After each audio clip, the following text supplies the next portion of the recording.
قال أنا خير منه خلقتني من نار وخلقته من طين.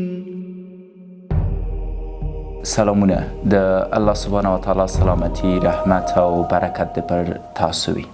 د انسان تور اړخ ته ښه راغلاست. کوربه زه ډاکټر شکیب یم. باید ووایم چې په دې وروستیو کې ډیری دوستانو هڅه کوله چې خپل ځان ته ویښتان کینوي د دې د خاطره چې خلک ورته ارزښت ورکړي او ښکلي ښکاره شي. نو ما پرېکړه وکړه چې خپل سر کل کړم، ځکه زه په دې باور یم چې د انسان معنویات باید د ظاهر نه ډیر زیات مهم اوسي. غواړم په دې لړۍ کې پیل په دې وکړم چې آیا واقعا تاسو په تورې او سپینې انرژي باور لرئ او که نه؟ آیا په دې باوري یاست چې د هر سپین سره تور شته؟ آیا دا مو هیر کړي چې شیطان شته دی او که نه؟ ډیری خلک چې دیموکراتیک فکر کوي په دې آن دي چې شیطان نشته دی. مونږ انسانان که انسان اوسو نور هیڅ ستونزه نشته. هغوی د شیطان ګناه هم په انسانانو اچوي. په تاریخ کې شیطان په مختلفو وختونو کې د انسانانو په ژوند کې ډیر تباه کوونکی رول درلودلی دی او شیطان لپاره تر ټولو مهمه خبره دا ده چې خلک د دوی په شتون باور کول له لاسه ورکړي. ځکه کله چې تاسو شیطان باندې باور له لاسه ورکړه دقیقا دا هغه وخت دی چې شیطان تاسو پسې راسي. راځئ در په یاد کړم چې شیطان څوک دی؟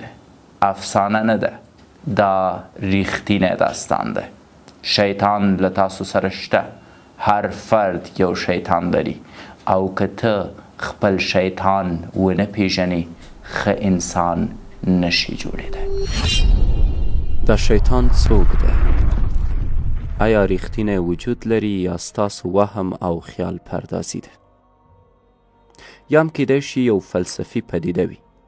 د قرآن کریم په رڼا کې شیطان په رښتیا هم شته دی. د هغه وجود حقیقت لري او یوازې یې مونږ لیدلی نشو. هغه له مونږ مخکې ژوند کوه او اوس هم ژوندی دی. دا په رښتیا هم یوه عجیبه خبره ده. د شیطان کلمه د شیطان له کلمې اخیستل شوې ده، یعنی ناپاک او پست موجود. شیطان هغه موجود ته ویل کیږي چې سرکش او نافرمان برداره وي. پرته د نوعیت له معلومولو، یعنی که هغه انسان وي یا هم جن، خو چې سرکش او نافرمان برداره وي ورته شیطان ویل کیږي. دوهمه معنا یې په شریر او پلیده یا چټله روح ده. هغه روح چې د الله تعالی او رښتیا نه لرېوالی کوي. لکه څنګه چې الله تعالی فرمایي شیطان په دواړو ډولو انسان او جن کې شته ده. اوس اهمیت یې څه ده؟ ولې باید د پیریانو په موجودیت باندې ایمان ولرو؟ ځکه چې دوی د غیبو له ډلې دي او غیب هغه څه ته وایو چې زموږ له دید پټ اوسي. زه او تاسو په دې باندې موافق یو چې الله تعالی نشو لیدلی، سمه ده؟ نو الله تعالی په غیبو کې ده. مونږ منو چې ملایکې موجودې دي خو مونږ یې لیدلی نشو، نو هغوی په غیبو کې راځي. په همدې ترتیب پیریان هم نشو لیدلی، نو په غیبو کې راځي. هغوی له داسې اور خلق شوي دي چې دود نه لري، او که چیرې یو اور دود ونه لري نو یوازې حرارت ده او تاسو یې نشئ کولی چې وګورئ. ځکه حرارت موجود ده، ګرمي شته دی خو مونږ یې لیدلی نشو. دواړه ډوله شیطانان په دې هڅه کې دي چې خلک بدو اعمالو ته وهڅوي. جیني شیطان داسې زموږ زړه ته وسوسه کوي چې نه هغوی لیدلی شو او نه د هغوی وسوسې اوریدلی شو. او انسي شیطانان داسې ستاسو زړونو ته وسوسه کوي چې هم یې لیدلی شئ او هم یې اوریدلی شئ خو درک کولی یې نشئ، چې دا به شیطاني وسوسه وي. او دا انسي شیطان هر څوک اوسیدی شي، حتی ستاسو ملګری. تر کومه چې د ابلیس خبره ده نو باید په یاد ولرئ چې شیطان عام نوم دی او ابلیس خاص نوم دی. ابلیس هم د جنیاتو له ډلې دی او هغه لومړی مخلوق دی چې د الله تعالی له امر یې نافرماني کړې ده. مونږ پیریان نشو لیدلی خو مو ویل چې هغوی د ټاکلو حق لري. هغوی مخکې د آدم له پیدایښت یعنې د انسان له خلقت د ټاکنو حق درلود. د هغوی په منځ کې یو ابلیس دی. او هغه ابلیس څوک دی؟ شاید ووایي هغه شیطان دی، کوم څه چې عربي کې ورته ویل کیږي. خو په حقیقت کې هغه په ابتدا کې یو عابد و. هغه تر دې حده الله تعالی ته عبادت کوه چې الله تعالی هغه ځمکې ته پورته کړ. تر دې حده یې رتبه ورکړه چې آن له ملایکو سره همصف شو. نو په یاد مو وي چې ابلیس د ملایکو له ډلې نه دی، ولې هغه به د ملایکو سره عبادت کوه. د هغه د ډیر عبادت له امله د هغه مقام دومره لوړ شو، دومره عزیز شو چې الله تعالی هغه له ځمکې پورته کړ. ولې آخر یې څه وشوه؟ دا یو ډیر لوی داستان دی. شاید اوس له اصلي موضوع لږ لرې لاړ شو. د دې لپاره چې ستاسو له فکر یوه لویه تیروتنه لرې کم، او هغه دا چې ځینې خلکو فکر کړی چې ابلیس د ملایکو له ډلې ده. ملایکې خطا نه کوي، هغوی هغه څه کوي چې د هغې امر ورته شوی وي. نو کله چې الله تعالی خپل اشرف المخلوق خلق کړ، آدم علیه السلام یعنی انسان خایم، نو الله تعالی آدم علیه السلام له خاورې خلق کړ. اوس غواړم ووایم چې څه وشوه. وروسته له دې چې الله تعالی آدم خلق کړ، الله تعالی ټولو ملایکو ته وویل چې آدم ته سجده وکړئ. ټولو سجده وکړه مګر ابلیس. ابلیس سجده ونه کړه. اوس که مو ټوله کیسه لوستې وي نو له محتوا یې پوهیږئ چې ابلیس ملایکه نه وه. ولې که یوازې دومره ووایاست چې ټولو ملایکو سجده وکړه مګر ابلیس، نو شاید فکر وکړئ چې ابلیس د ملایکو له ډلې وه. ځکه د قرآن کریم په نورو آیاتونو کې الله تعالی فرمایي چې هغه د ملایکو له ډلې نه بلکې د جنیاتو له ډلې و، او هغه د بیدوده اور نه پیدا شوی دی. او دا دقیقا هغه څه دي چې ابلیس خپله وویل: تا آدم له خاورې پیدا کړ او زه له بهتره شي خلق شوی یم. نو زه له سجده کولو نه انکار کوم. ولې؟ ځکه چې زه له هغه بهتره یم، زه له آدم بهتره یم او ورته سجده نه کوم. په همدې کار سره هغه د الله تعالی نافرمانی وکړه، او هر څوک چې د الله تعالی نافرمانی وکړي ځان ته یې ستونزه جوړه کړې ده. په ځانګړي ډول کله چې داسې د کبر او غرور له امله دا کار وشي. څه؟ ولې؟ شیطان ولې داسې کوي؟ د څه لپاره؟ د هغه شي لپاره چې مونږ ورته کبر وایو. کبر څه شی دی؟ کبر له کبره نه اخیستل شوی، او کبره د اکبر د کلمې مصدر دی، او یوازې الله تعالی اکبر دی، او هغه الله تعالی له هر څه لوی دی. انسان، ملایکې، جن یا هر بل څه د دې حق نه لري چې الله تعالی ته راشي ووایي چې زه داسې یم او هسې یم. ته یې څوک؟ الله تعالی درته یو امر کړی او ته یې باید ترسره کړې. مهمه خبره دا ده چې ډیری خلک فکر کوي چې د شیطان له امله مونږ ګناه کوو. د همدې لپاره پوښتنه کوي چې ولې الله تعالی شیطان خلق کړی دی، او یا دا چې ولې الله تعالی شیطان له منځه یونه وړ چې له مونږ ګناه نه کېده. دلته یوه تیروتنه شوې. شیطان پرته له وسوسې هیڅ هم نشي کولی. د ښه وضاحت لپاره اجازه راکړئ یوه پوښتنه وکم. هغه دا چې مخکې له ابلیس په شیطان څه وشول؟ مطلب ابلیس یوازینی لومړی شیطان دی، مخکې له دې بل شیطان نه و موجود. نو ابلیس ته چا وویل چې د الله تعالی نافرمانی دې وکړي؟ جواب یې ساده دی. له هغه مخکې هیڅ شیطان نه و، مګر دا د ابلیس نفس و چې هغه یې مجبوره کړ تر څو د الله تعالی نافرمانی وکړي. نو فرض کوي که شیطان نه وای، بیا هم موږ نفس لرو چې له امله یې کیدای شي ګناه وکړو، ځکه دا نړۍ د انسان او جنیاتو لپاره یوه آزموینه ده. ابلیس هم په دې آزموینه کې شامل دی، ځکه هغه هم پیری دی او نفس لري. نو الله تعالی هغه شیطان نه دی پیدا کړی، بلکې هغه خپله ټاکلی چې شیطان شي. نه یوازې ابلیس بلکې ټول شیطانان د الله نه په نافرمانۍ سره ټاکي چې شیطانان اوسي. وروسته څه وشوه؟ الله تعالی آدم علیه السلام ته وویل چې له جنت خوند واخله، اما هلته یوه ونه ده چې نه باید هغې ته ورنږدې شي، البته چې په پاتې کیسې پوهیږئ. ځکه شیطان د هغه او بیبي هوا خواته راغی او هغو ته یې وسوسه وکړه چې له امله یې هغوی له اسمانه راښکته کړی شوه. الله تعالی پوهیده چې هغوی به له دې ونې غنم وخوري، ځکه خو یې هلته ساتلی و. ټول دلایل د دې کیسې دا و چې تاسو د اسلام په ښکلا پوه شئ، همدا چې دا ژوند پرته له ازموینې بل څه نه دی. دا ښکاره ده چې ابلیس د ټولو شیطانانو لومړی شیطان و، نو هغه د شیطانانو رهبر دی او ټول شیطانان د ازموینې یوه وسیله بلل کیږي. سره له دې خپله دوی هم په دې ازموینه کې شامل دي. اوس نو کیدای شي تاسو ته در په یاد شوي وي چې دا ژوند هر څه نه دي، مونږ بالاخره مرو او خپل رب ته ځواب ورکو، او د دې دپاره چې داسې مړه شو چې آخرت مو سمي، باید د شیطان په موجودیت باندې باخبره اوسو. باید پوه شو چې زمونږ په ژوند کې شیطان د دې لپاره راغلی تر څو مونږ ګمراه کي، او زمونږ ژوند د دې لپاره دی تر څو مونږ ثابت کړو چې اشرف المخلوقات یو او د شیطان سره جدي او سمه مبارزه کولی شو. پوهیږئ د هر څه نه مخکې زه غواړم هغه معامله هم تاسو ته در په یاد کړم چې د شیطان، انسان او رب ترمنځ شوې وه. کله چې شیطان لعین کړی شو، په د لعنت وشو او ورته وویل شو چې نور به هغه کوم ځای چې لري هغه ځای به یې له لاسه ورکړی، نو د خپل رب نه ځینې غوښتنې وکړي، او جالبه خبره دا ده چې زمونږ رب د هغه ټولې غوښتنې ومنلې. اوس نو آدم علیه السلام وکتل چې شیطان خپلې ټولې غوښتنې وکړي او رب هم د هغه ټولې غوښتنې ومنلې، نو آیا ما ته په کار نه ده چې زه هم ځینې غوښتنې وکړم؟ نو د انسان په استازیتوب آدم علیه السلام هم ځینې غوښتنې لرلې. دا غوښتنې څه وې؟ شیطان د رب نه څه وغوښتل؟ انسان د رب نه څه وغوښتل؟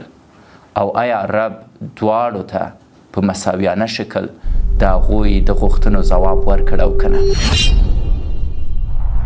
ابن حاتم د حدیث یو له ټولو سترو علماو په خپل سنن کې رانقلوي چې ابلیس دعا وکړه، یا الله تا زه خلق کړم تر څو د آدم د اولادې د ګمراهۍ لامل شم. زه به په هغوی تسلط ونه لرم مګر دا چې ته راته اجازه راکړې، نو ما ته دا ځواک راکړه چې د ګمراهۍ لامل یې شم. الله سبحانه وتعالی وفرمیل لاړ شه، ما تا ته دا ځواک درکړ. وروسته بیا شیطان وویل ای الله ډیر ځواک راکړه. ښه مو پام وي شیطان له الله تعالی د ډیر ځواک غوښتنه وکړه.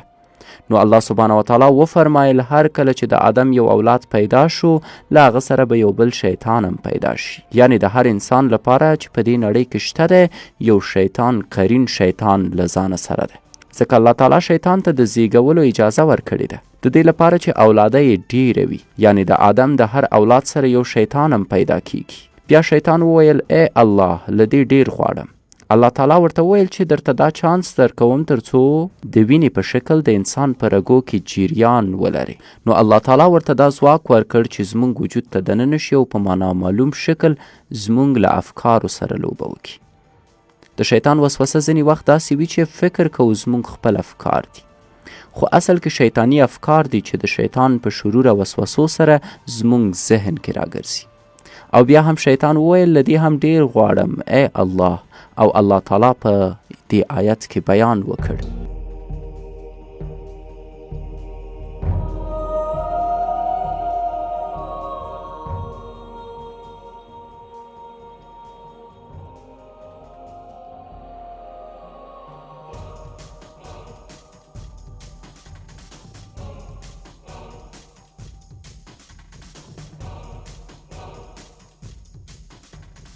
څه فرمایي؟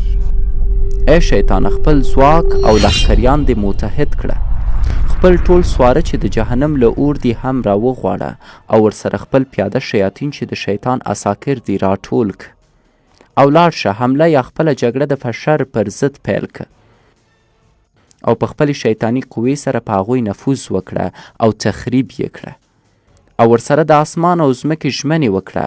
او ورپسې بیا الله تعالی فرمایي د هر هغه څه ژمنه چې تاسو سره شیطان کوي له هیلې او مکر ډیر څه نه دي. د هغې ژمنې پرته له خوب، خیال او فساد ډیر څه نه دي. د هغه ژمنه باطل او دروغینه ده. او د حدیث په آخر کې راځي چې آدم علیه السلام د شیطان دا دعا واوریده. هغه هم د الله تعالی په نزد دعا وکړه، وی ویل زما پروردګاره تا شیطان ته زما په سر دومره تسلط او ځواک ورکړ، نو ما ته څه راکوي ای الله؟ راته یو څه راکه. الله تعالی وفرمایل ستا هیڅ اولاده به نړۍ ته رانشي مګر دا چې 2 ملایکې ورباندې مقررې کم. د یو شیطان په وړاندې 2 ملایکې چې هغوی به تل موږ د شیطان له شره په امان کې ساتي. د همدې لپاره الله تعالی په قرآن کریم کې فرمایي چې د هر انسان لپاره مو 2 ملایکې مقررې کړي دي، یوه یې مخې او بله یې شاته، چې د الله تعالی په امر له انسان ساتنه کوي. 5 ملایکې، 2 زموږ ښه او بد اعمال لیکي چې کین او ښي لوري ته وي، 2 ملایکې زموږ د ساتنې لپاره چې له موږ مخکې او شاته دي او تبدیلیږي، او 5 ملایکې د تل لپاره زموږ په غوږ کې د ښو کړنو د کولو لپاره وسوسه کوي. البته 5مه ملایکه راته وایي چې ښه کار وکړه، ښه کار وکړه، سبحان الله ووایه، الحمدلله ووایه. 5 ملایکې سبحان الله. نو ځکه آدم علیه السلام خوشحاله شو او ویل یا الله نورم غواړم. الله تعالی وفرمایل د هرې بدې کړنې لپاره 1 کړنه لیکم او یا هغه هم بخم، خو د هرې نیکې کړنې په بدل کې 10 نیکې لیکم. آدم علیه السلام خوشحاله شو او ویل یا الله له دې ډیر راکه. نو الله تعالی وفرمایل چې ژمنه کوم زما د بخښنې دروازه تر هغې چې روح ستاسو بدن پرېږدي درته به خلاصه اوسي. یعنې تر کله پورې چې ژوندی د الله تعالی د بخښنې دروازه دې پر مخ خلاصه ده. او ورپسې د دې لپاره چې شیطان 4 وارې غوښتنه کړې وه، نو زموږ پلار آدم علیه السلام هم د 4 وارو لپاره غوښتنه وکړه، خدایه نورم غواړم. نو الله تعالی په ځواب کې وویل یا عبادی الذین اسرفوا علی انفسهم لا تقنطوا من رحمت الله.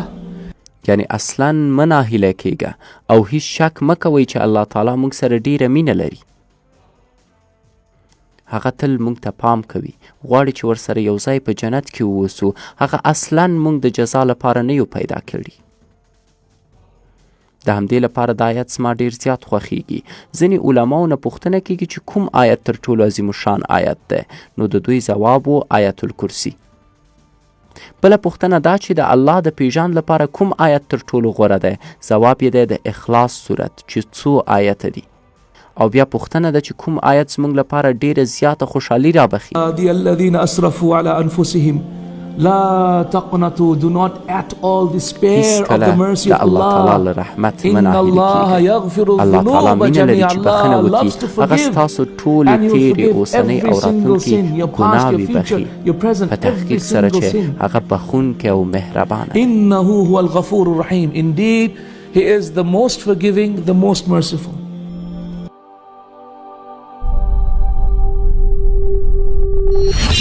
اوس نو درنو دوستانو انشاءالله چې تر یو حده پورې پوه شوي وئ چې د لومړۍ برخې نه زما موخه څه وه. زه غواړم په دې لړۍ کې تاسو ته ستاسو د اصلي دښمن اړوند معلومات درکم. زه غواړم ټولو انسانانو ته دا پیام ورکم چې باید ګمراه نشي. ټولو انسانانو ته وښایم چې د دې دنیا په جال کې ګیر را نشي، د شیطان په جال کې ګیر را نشي او خپل آخرت خرابه نه کړي.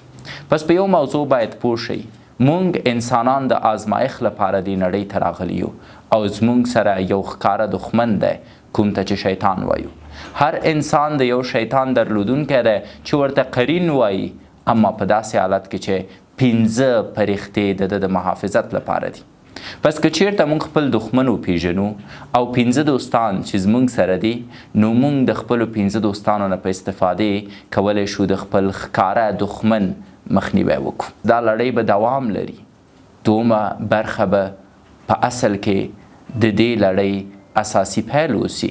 اما زه توصیه کوم چې د 14 کلن نه کم عمره خلک زموږ دا لړۍ ونه ویني، ځکه کیدای شي دوی ژور خفګان سره مخ شي یا په شدت سره د اسلام اړوند شدت پرسته فکرونه پیدا کړي.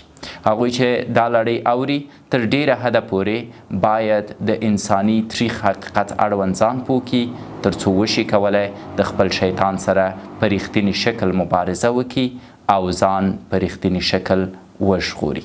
تر بیا مو الله مل، ښې چارې، ښه وخت ولرئ.